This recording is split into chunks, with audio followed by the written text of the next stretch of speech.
வேணா ஒரு வாட்டி கூட பாருங்க, கடைசியில வந்து இந்த ஒரு ஆள் மட்டும் இருக்க மாட்டேன்.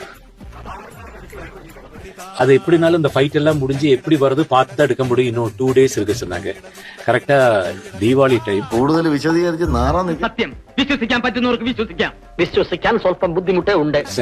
സാർ എനിക്ക് ദീപാവലി தான் മുഖ്യം. അതിനെ അത് ശരി, അങ്ങനെയാണല്ലേ. കൊള്ളാം. വേറെ പ്രശ്നമുണ്ട്. ക്ലൈമാക്സിൽ വന്ന് സുരേഷ് ഗോപി, ലാലേട്ടൻ എല്ലാവരും നടന്നിരുന്ന ഒരു സീനുണ്ട്. അപ്പൊ അതിലൊക്കെ ജയറാമേട്ടൻ മിസ്സിംഗ് ആണ്. അപ്പൊ കേൾവി കേട്ടത് വെറുതെ കിടന്ന് ഉരുളാദാശനെ ആശാന്റെ കംപ്ലീറ്റ് ബയോഡാറ്റ ഞങ്ങൾക്ക് കിട്ടിക്കഴിഞ്ഞു. ജയറാമേട്ടൻ അപ്പം ശബരിമലയ്ക്ക് പോകാനുള്ള ഒരു അന്ന് ഡേറ്റ് അതാണ് ബുക്ക് ചെയ്തത്. പറയുന്നതൊക്കെ എനിക്ക് മനസ്സിലാവുന്നുണ്ട്, പക്ഷെ നിന്റെ ഈ നിലപാട് പൂർണ്ണമായി അംഗീകരിക്കാൻ എനിക്ക് കഴിയുന്നില്ല. അതുകൊണ്ട് അതിന് പോകാൻ വേണ്ടി ഇത് വിട്ടിട്ട് അത് പോയെന്നാണ്. അത് ശരിയാണോ തെറ്റാണോ? ശരിയാണ്. നമുക്കറിയാലോ. ശരിയാണ്. പിന്നെ എന്താണ് എടുക്കേണ്ടത്? അതിന് പോകണം. അത് വേണ്ടാന്ന് വെച്ചിട്ട് ഈ 5 പേരിൽ നടന്നു വരുന്ന ഏതാണ് വലുതെന്ന് തോന്നിയപ്പോ എനിക്ക് അതാണ് വലുതെന്ന് തോന്നി. எங்க வீட்டுல சார் தீபாவளி வீட்டுக்கு போனோம், சென்னை போனோம். இல்ல உனக்கு தீபாவளி பெருசா, கடைசியில எல்லாரும் 5 பேர் நடந்து வருது பெருசா? അതുകൊണ്ട് അതിന് പോകാൻ വേണ്ടി ഇത് വിട്ടിട്ട് അത് പോയെന്നാണ്. അത് ശരിയാണോ തെറ്റാണോ? ശരിയാണ്. പിന്നെ എന്താണ് എടുക്കേണ്ടത്? അതിന് പോകണം.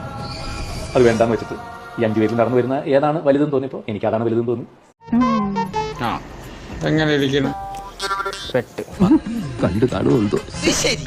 ഇതാണല്ലോ നിന്റെ കയ്യില്. നിങ്ങൾ കാര്യങ്ങളെല്ലാം അറിഞ്ഞ സ്ഥിതിക്ക് അങ്ങനെ തന്നെ അനുമാനിക്കാം, അല്ലേ? അപ്പൊ ഞാൻ പോട്ടെ. ഡയലോഗ് പറഞ്ഞ കരഞ്ഞു പോകും. ഉസ്മാനെ രക്ഷപ്പെട്ടോ.